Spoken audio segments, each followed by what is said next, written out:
Bismillahirrahmanirrahim. Assalamualaikum warahmatullahi wabarakatuh. Alhamdulillah, sahabat-sahabat Arah Juang dimanapun kalian berada, kita berjumpa lagi. Semoga sahabat-sahabatku dalam keadaan sehat, dilancarkan segala urusannya. Baik, sahabat-sahabat sekalian, tadi waktu saya scroll-scroll di YouTube, tiba-tiba ketemu dengan salah satu video teman kita, konten kreator juga, salah satu YouTubers yang kemudian mendapatkan kritikan dari viewersnya, yang menurut saya ini salah satu orang yang gagal paham atau gimana bahasanya, orang yang kemudian kecintaannya kepada seorang habaib atau habib itu di atas rata-rata kalau saya bilang, karena dia mengkritik YouTubers ini, ya sama lah dengan saya, teman-teman yang kemudian sering mengkritik saya di kolom komentar, sekalipun ada beberapa yang saya respon, ada juga beberapa yang tidak saya ladeni. Nah, sebenarnya tidak penting meladeni orang-orang yang kemudian kita tidak sejalan atau kita tidak sefrekuensi, ya berat juga, karena berdebat di kolom komentar itu sebenarnya nggak ada gunanya. Nah, tapi saya memilih untuk mereaksi teman kita ini, YouTubers kita ini, salah satu teman kita yang mendapatkan kritikan pedas banget ya dari viewersnya di kolom komentar, dan kemudian dia angkat juga di channelnya dia. Nanti saya sertakan juga lah YouTubers yang saya bahas ini. Nanti saya tampilkan juga di layar apa komentar dari viewers ini. Nah, cuma saya bacakan saja. Yang berkomentar ini namanya Cici Fauziah, perempuan ya. Komentarnya adalah, berarti Anda kafir karena tidak percaya dengan keramat Habib dan tidak percaya mukjizat Nabi yang tidak bisa dinalar seperti Isra Mi'raj dan Ashabul Kahfi. Ini ngeri-ngeri sedap juga ya. Maksudnya dia membandingkan antara ketidakpercayaan kita dengan keramat-keramat yang sering didongengkan, yang sering diceritakan berulang kali oleh beberapa oknum habaib, yang menurut saya mereka terlalu berlebihan menceritakan itu, soal keramat-keramat para pendahulu-pendahulunya dan lain sebagainya. Kita bukan meragukan kealiman atau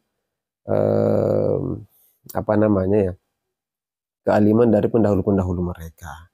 Jadi kita tidak sedang meragukan itu.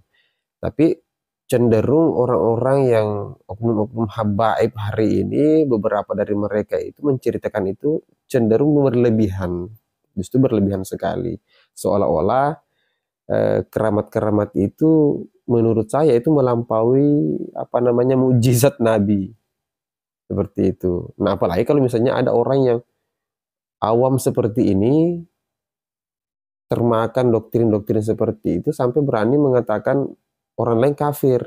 Ini kan parah kalau seperti ini. Enteng sekali dia bilang kafir kepada orang lain. YouTubers kita ini salah satu korbannya lah ya. Teman konten kreator kita ini salah satu korbannya yang dikafirkan oleh viewernya sendiri karena dianggap dia tidak percaya dengan keramat para habib ini. Nah, di sini juga saya ingin menampilkan salah satu cuplikan ya, yang diangkat juga oleh beberapa teman konten kreator juga, termasuk yang saya sedang reaksi ini, adalah pengakuan seorang habaib ya, menceritakan keramat pendahulunya. Jadi kita dengarkan dulu, setelah itu kita bahas.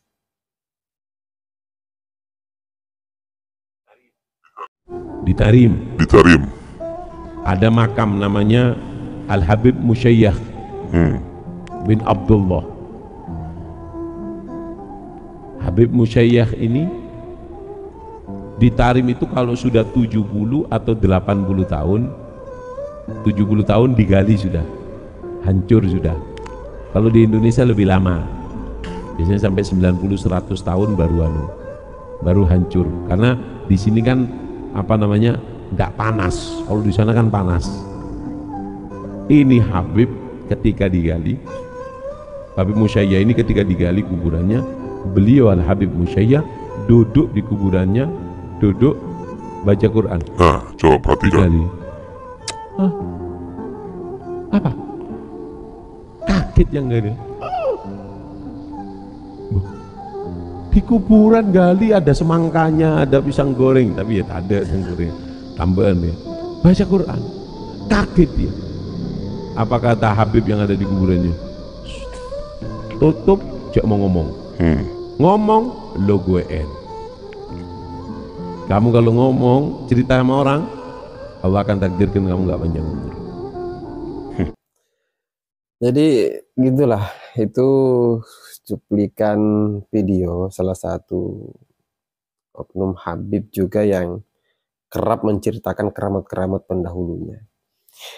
Nah, cuma yang mengherankan bagi saya mungkin dengan beberapa teman-teman konten kreator yang lain, betul bahwa anehnya mereka hanya menceritakan keramat-keramat para pendahulu-pendahulu mereka, yang para Habib-Habib itu. Tidak banyak menceritakan soal apa namanya keramat-keramat sahabat mungkin, atau misalnya ulama-ulama yang lain seperti misalnya Imam Syafi'i, apa namanya Imam Hambali dan lain sebagainya, atau misalnya menceritakan keramat-keramat yang ada di wali-wali di Indonesia, misalnya pendahulu-pendahulu seperti Wali Songo dan beberapa wali-wali yang lain, ulama-ulama yang lain. Nah, tapi kalau misalnya kita mengatakan bahwa mereka tidak punya leluhur yang alim, yang kemudian memiliki keistimewaan dan lain sebagainya, ya salah juga. Nah, kita tidak sedang mendiskusikan itu, kita tidak sedang mengatakan bahwa mereka tidak punya leluhur yang baik, mereka tidak punya leluhur yang alim dan lain sebagainya. Hanya saja gambaran yang kemudian mereka sajikan menceritakan itu, saya pikir agak berlebihan modelnya. Sampai dalam cuplikan video yang kalian dengarkan sendiri pun, ya kalianlah yang berpendapat seperti apa. Kalau misalnya dikatakan bahwa kita meragukan hal-hal di luar nalar, saya pikir enggak juga. Isra Mi'raj itu ada dalilnya, dijelaskan juga dalam Al-Quran. Jadi itu wajib untuk kita yakini. Sekalipun secara nalar, ya kok bisa ada orang yang kemudian melakukan perjalanan yang jauh hanya menempuh waktu seperti itu yang singkat. Itu kita percaya. Kenapa? Karena ada dalam Al-Quran, itu ada dalilnya. Termasuk misalnya Ashabul Kahfi, secara nalar kita tidak bisa terima itu. Tapi diceritakan juga, ada dalilnya juga, jadi ya kita yakini itu. Nah, begitu juga dengan misalnya hal-hal yang misalnya dialami oleh para sahabat ketika bersama dengan Rasulullah dan lain sebagainya, ada keistimewaan-keistimewaan seperti Abu Bakar, seperti Umar bin Khattab, Utsman, Ali bin Abi Thalib dan lain sebagainya. Mereka punya keistimewaan-keistimewaan yang sering diceritakan dalam beberapa hadis dan lain sebagainya, dan itu kita percaya.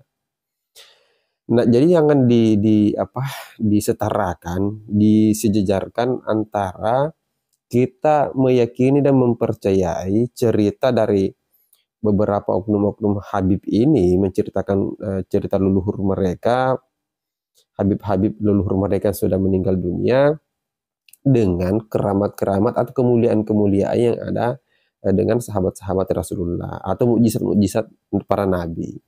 Itu memang di luar nalar, tapi jangan disamakan, tidak bisa, tidak balance. Apalagi yang diceritakan tadi dalam video itu, dia menceritakan bahwa mereka punya leluhur ketika digali kuburannya, ditemukan di dalam sedang baca Al-Quran. Kemudian si Habib itu mengatakan kepada si penggali kubur, jangan diceritakan. Kamu jangan menceritakan peristiwa yang kamu lihat ini, karena kalau kamu ceritakan, maka kamu ditakdirkan untuk tidak berumur panjang. Kalau dalam video panjangnya sebenarnya ada, Sampai alhasil si penggali kubur itu karena dia tidak merasa tenang setelah melihat peristiwa itu, katanya itu menceritakan kepada istrinya. 1 minggu setelahnya meninggal. Ya, inilah realitanya. Begitulah mereka untuk melakukan doktrin sehingga banyak orang yang kemudian fanatik, kemudian banyak orang yang tidak secara pendalaman agama mereka awam, ya percaya-percaya saja dengan cerita-cerita seperti ini, sekaligus tidak didasari dengan dalil yang kuat, tidak didasari dengan referensi yang kuat.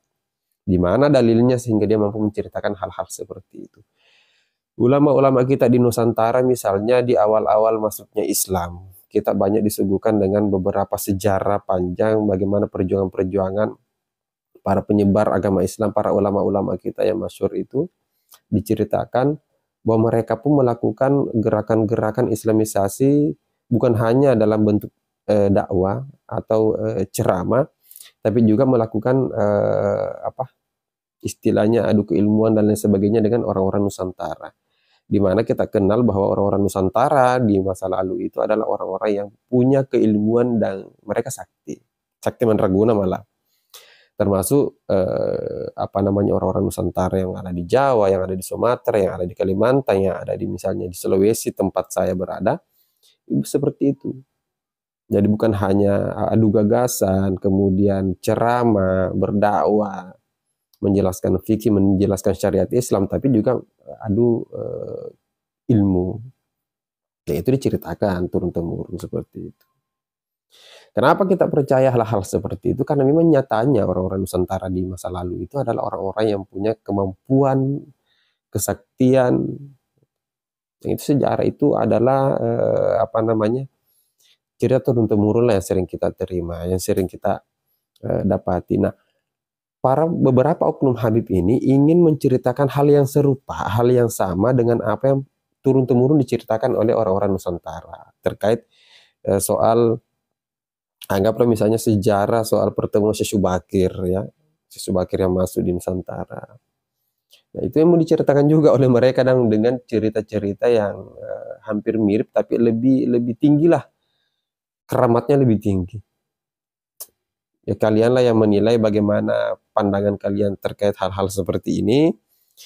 Kalian mau percaya atau bagaimana, tapi saya pikir marilah kita bijak, marilah kita cerdas memahami sesuatu yang mana harus kita yakini sebagai sesuatu yang dia itu memang fakta, itu memang punya dalil, yang mana sesuatu yang hanya diceritakan tanpa dalil, itu saja. Tapi catatannya adalah tidak apa-apa kalian cinta habaib. Saya pun adalah orang yang beberapa habaib itu juga banyak dari mereka yang saya kagum dengan mereka.